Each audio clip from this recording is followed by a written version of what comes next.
Hello hello, j'espère que vous allez bien. On est ici aujourd'hui pour parler de pancakes. Voilà, la recette de pancakes est celle qui fait le plus de vues sur mon blog et franchement j'en vois tout le temps, vous les faites tout le temps, c'est trop cool. Et aujourd'hui j'aimerais vous apprendre à aller au-delà de la recette, c'est-à-dire à faire sans peser et à remplacer tous les ingrédients. Voilà, du coup on va faire ça ensemble aujourd'hui. Je vais vous montrer rapidement la recette de base qui est sur le blog, à quoi elle ressemble. Ensuite je vais vous montrer comment je la fais sans balance. On parlera ensuite du rôle de chaque ingrédient et de comment les remplacer. Je vous montrerai le résultat sur les pancakes. Et ensuite on verra toutes les erreurs que vous pouvez faire et à quoi ça ressemble et à quoi c'est dû et comment on solutionne ça pour avoir toujours des super pancakes fluffy. Le sujet du sans gluten sera abordé, voilà. Et ensuite il y aura juste quelques questions qu'on m'a posées sur Instagram où je vais répondre en fin de vidéo. Allez, c'est parti! Alors la recette de pancakes qui est sur mon blog, donc je vais vous mettre un petit visuel là, je l'ai publié il y a en mai 2019, donc ça commence à faire un moment. Du coup je la fais rapidement, c'est 80 g de yaourt de soja ou autre yaourt, il n'y a pas de problème, 10 g d'huile neutre, 10 g de sucre blond, bon là j'ai mis du sucre au complet parce que j'avais pas de sucre blond, 90 g de farine de blé, donc T55 ou T45, 10 g de levure chimique et ensuite 85 g de lait d'amande ou d'eau. Ça sert à humidifier la pâte, donc faites pareil. Voilà, on mélange tout et ensuite on fait cuire tranquillou. Voilà.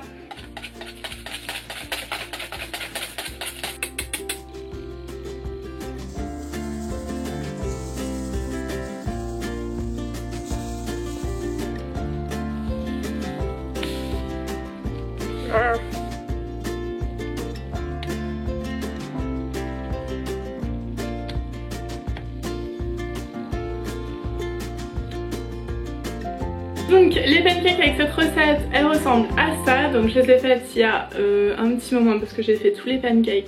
En termes de texture c'est comme ça. Alors c'est là que je me rends compte que j'utilise plus trop la même recette en vrai parce que maintenant je pèse plus du tout. Bon, elles sont quand même cool hein, enfin je veux dire c'est bien fluffy, c'est bien moelleux. En termes de goût c'est bon. Je vais manger 46 pancakes aujourd'hui mais bon. Aujourd'hui du coup je rajoute plus de farine que dans celle-là. À quoi je le vois, c'est qu'elles sont, moi je les trouve un peu molles, voilà, elles retombent un peu trop à mon goût. Aujourd'hui je rajoute plus de farine, alors je saurais pas vous dire combien évidemment, je fais avec la texture, je vais vous montrer en vidéo. Mais en gros le résultat c'est ça. Donc là j'ai même mis un chouïa trop de farine je pense. Mais voilà, le résultat c'est ça, ça fait des pancakes qui sont vraiment plus dures, enfin voilà, elles retombent moins. Donc il y a plus de farine dedans, en gros il faut que la texture ce soit un ruban cassant, un truc qui soit un peu épais. Quand on met la pâte sur la poêle ça va s'étaler un chouïa mais pas trop quoi. N'hésitez pas à faire des tests, quand je fais une pâte à pancake je pèse jamais. Je fais cuire un pancake et en fonction du résultat je vois s'il faut ajuster, ajouter un peu d'eau, un peu de farine, voilà. Mais grosso modo ça fait ça, mes pancakes que j'aime, et du coup c'est vraiment à la texture. C'est-à-dire je mets l'ensemble des ingrédients, donc yaourt, huile, farine, l'eau et la levure en dernier. Je mélange tout et je fais un test de cuisson et ensuite en fonction du problème du pancake je vois à peu près ce qu'il faut modifier. On va passer tous les problèmes ensemble donc ne vous inquiétez pas. Ensuite je vous parlerai de comment remplacer chaque ingrédient, je pense que c'est plus logique au final comme ça. Les problèmes, ça c'est mes pancakes à problème. Trop de farine. Donc ça c'est un pancake où il y a trop de farine, voilà. À quoi ça se... Enfin voilà, entre celui-là qui était le premier que j'ai fait, celui-là j'ai mis un peu plus de farine, vous voyez il est plus fluffy, donc plus de farine, plus de fluffiness, et par contre trop de farine, ça va se voir à sa texture, en fait ça fait des cratères. Ça fait des cratères dans la surface du pancake, voilà, là on commence à les voir un tout petit peu les cratères, là il n'y en a pas du tout, voilà. L'idéal c'est qu'il y en ait un chouïa nous, mais pas trop, ça c'est trop de farine, voilà. Du coup puisque le résultat du coup est pas très moelleux en fait, donc si c'est pas très moelleux, a priori c'est que vous avez mis trop de farine. Ensuite, l'inverse, trop mou. Trop mou ça peut être pas assez de farine du coup. C'est ce fameux pancake. Ensuite j'ai aussi la version trop molle avec beaucoup de yaourt. Si on met énormément de yaourt et un peu moins d'eau, grosso modo ça fonctionne quand même en termes de texture. La texture est plutôt cool, mais il va être plus mou et en termes de marche on le sent aussi. Bon, c'est pas mauvais, hein, ça marche aussi, mais si vous trouvez qu'ils sont vraiment bien, mais comme où c'est un peu pâteux aussi. C'est un peu pâteux quand il y a trop de yaourt et c'est un peu plus mou. En soi c'est bon et ça marche, mais je trouve ça meilleur quand il y en a un peu moins. Donc voilà, en gros si vous doublez ou si vous triplez la quantité de yaourt, ça fait ça. En ajustant la texture évidemment, sinon ça marche pas du tout. Mais voilà. Oui, alors si vous obtenez un pancake qui n'est pas cuit à l'intérieur, ça j'ai eu la question plusieurs fois, c'est que votre feu est trop fort. Je vous montre le résultat. Voilà, hop. Sachant que là le pancake il a cuit il y a quand même un certain temps, mais si c'est pas cuit à l'intérieur en fait c'est juste que le feu est trop fort.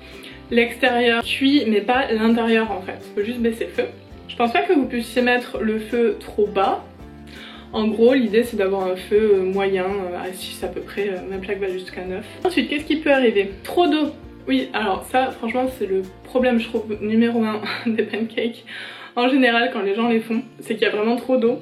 La pâte est trop liquide et en soi ça fait un pancake. Mais juste le pancake bah, il est tout raplapla et c'est plus, enfin c'est une crêpe épaisse quoi. Donc c'est bon mais juste... Un autre problème que vous pouvez rencontrer, c'est votre pancake est tout raplapla comme avec l'eau, sauf qu'il n'y a pas de petites bulles dessus. Je l'ai mangé, je peux pas vous montrer.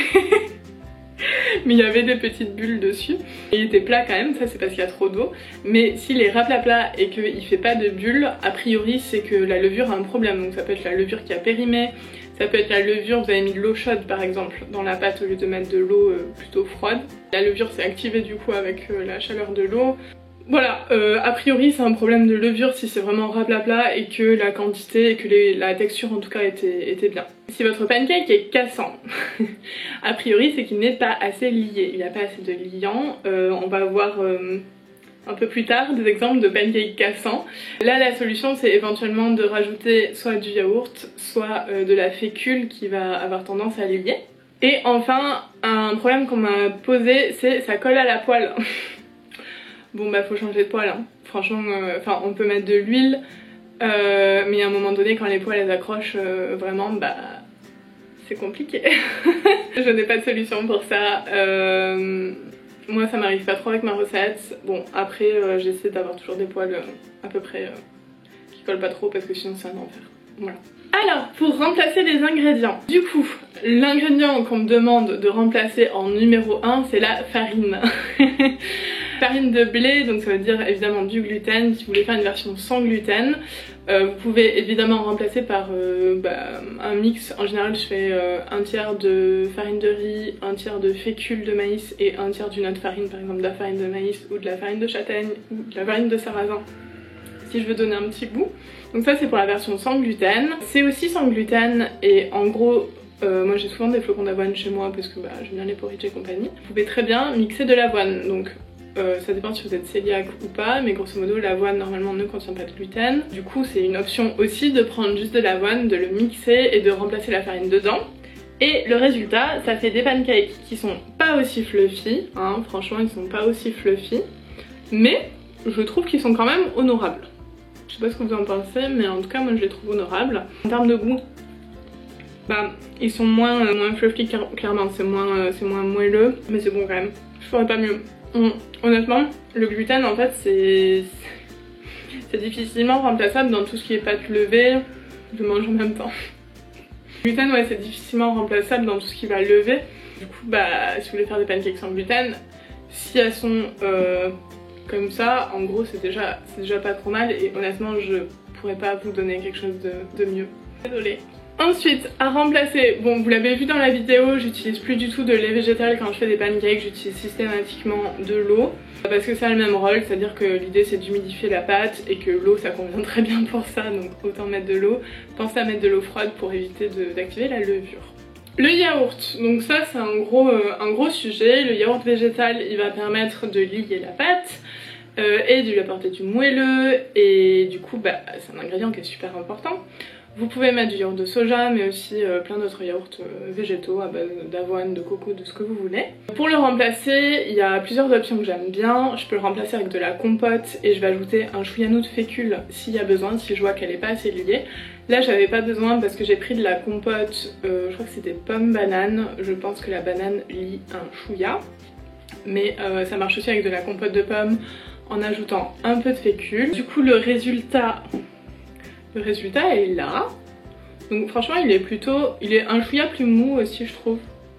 Mais encore que c'est surtout en bouche où c'est un peu plus pâteux. C'est comme quand on met trop de yaourt, c'est un peu trop pâteux. C'est pas mauvais hein.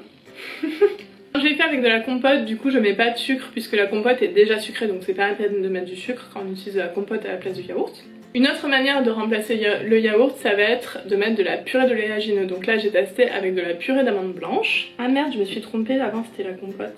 Je me confonds mes pancakes purée d'amande et compote. Je ne sais plus lequel est lequel. Je savais que j'aurais dû mettre des post-it dessus. Bon, grosso modo c'est à peu près le même résultat, c'est bon, ça passe. Mais grosso modo c'est plus pâteux. Et je sais pas, je préfère vraiment le yaourt, je sais pas pourquoi. Après ça fonctionne quand même avec la compote ou la purée d'oléagineux, ça dépanne clairement et ça suffit entre guillemets, enfin c'est très chouette déjà. Une autre option que j'ai pas fait ici, c'est de faire avec des graines de chia ou des graines de lin. Donc vous pouvez faire un gel en fait avec, en les faisant gonfler dans de l'eau, la texture va devenir gluante et va vous permettre de remplacer le yaourt pour lier la pâte, donc graines de chia ou graines de lin, alors plutôt des graines de lin moulues idéalement, et graines de chia comme ça c'est très bien. Voilà, ça fait des pancakes avec des petites graines dedans en plus. Les trois ingrédients qui restent du coup c'est la levure chimique, bon ça c'est pas remplaçable en fait, enfin vous pouvez mettre du bicarbonate si vous voulez, avec un peu de citron ça marche aussi, mais à part ça, si on peut mettre du levain, vous pouvez faire des pancakes au levain pour remplacer une partie du yaourt et de la farine par du levain, ça va lever et c'est très très bon en plus. Mais tout le monde n'a pas son levain chez soi donc je sais que ça peut être un peu compliqué. L'huile, ça sert à apporter du moelleux, vous pouvez ne pas la mettre, si vous n'en avez pas, ne la mettez pas, c'est pas dramatique, ça change vraiment pas grand chose. Le sucre, alors le sucre ça permet à la fois de colorer la pâte, de lui donner un petit goût quand c'est du sucre complet puisque c'est un goût un petit peu caramélisé et de masquer un peu le goût de la levure chimique aussi. Si vous trouvez qu'il y a trop le goût de la levure chimique dans ces pancakes, n'hésitez pas à mettre un peu plus de sucre et à enlever de la levure évidemment si vous trouvez vraiment qu'il y en a trop. Mais voilà, le sucre ça sert à ça. Et je pense qu'on a fini d'expliquer les fails et comment remplacer les ingrédients, donc c'est super chouette. Je passe aux questions qu'on m'a posées, il y en a 4. Ça va être assez rapide. Chez moi le fluffy ne tient pas, ça se ratatine rapido. Alors c'est normal que le pancake soit plus gonflé quand il est sur la poêle et que quand tu le sors en gros ça dégonfle un peu, ça c'est absolument normal. Si ça dégonfle vraiment trop c'est que c'est pas cuit a priori, enfin c'est que ça a pas eu le temps, enfin ça a fait des bulles mais ça s'est pas cuit à l'intérieur et du coup ça a pas emprisonné les bulles pour faire le pancake. Voilà, donc il faut cuire un peu plus, a priori c'est ça. Est-ce qu'il y a un intérêt à laisser reposer la pâte ? Pas spécialement, il me semble pas. L'intérêt de faire reposer la pâte d'habitude, enfin quand il y a des pâtes à faire reposer, c'est soit de les refroidir ou de les laisser lever, soit de diffuser les arômes. Par exemple, il y a des gens qui font des cookies et qui les laissent 24 heures avant de les cuire. Là l'idée c'est vraiment que tous les arômes se diffusent dans le cookie. Bon, les pancakes, pour moi le but des pancakes c'est plus de la texture que du goût, c'est à dire qu'on va toujours les servir avec quelque chose en fait pour mettre du goût, donc pour moi il n'y a pas trop d'intérêt à laisser reposer la pâte. Si vous voulez tester, faites la pâte sans levure chimique et vous mettez la levure chimique au dernier moment parce que sinon ça va pas marcher. Parce que la levure chimique elle aura déjà agi avec la pâte et du coup elle aura plus de bulles pour faire vos pancakes fluffy. Des versions pancakes salés. Bon bah ça c'est pas compliqué, on enlève le sucre. Moi j'aime bien rajouter des petites herbes dedans, mettre un peu de farine de sarrasin ou un peu de maïs. Ça permet de changer un peu. Voilà. Oui, trop bien. Et une option sans soja. Bah du coup pour l'option sans soja c'est soit la compote, soit les graines de chia, qu'est-ce que j'ai dit d'autre, soit la purée d'oléagineux ou tout simplement un yaourt végétal sans soja, ça marche aussi. Voilà, je finis du coup cette vidéo pancake là-dessus, j'espère que ça vous aura plu et surtout que ça vous sera utile. Moi c'est vraiment la recette que je fais le matin quand je suis invitée quelque part. En gros ça fait vraiment plaisir à tout le monde, C'est possible de le faire sans balance, de le faire sans, je sais pas, j'ai déjà fait dans une casserole par exemple, sans fouet avec une fourchette, ça marche aussi. Enfin, c'est vraiment la recette tout terrain qu'on peut faire partout avec les restes des gens dans les placards. En général, ça marche bien. N'hésitez pas à être créatif, à faire des tests, je vous l'ai pas dit par exemple, mais pour le yaourt on peut aussi remplacer par de la crème de marron. Il faut juste un truc qui soit un peu liant, donc n'hésitez pas à regarder dans les placards ce qui pourrait faire l'affaire et à faire des tests, c'est toujours comme ça qu'on apprend et voilà. Et du coup je vous souhaite plein de pancakes et plein de petits déj et de goûters très chouettes.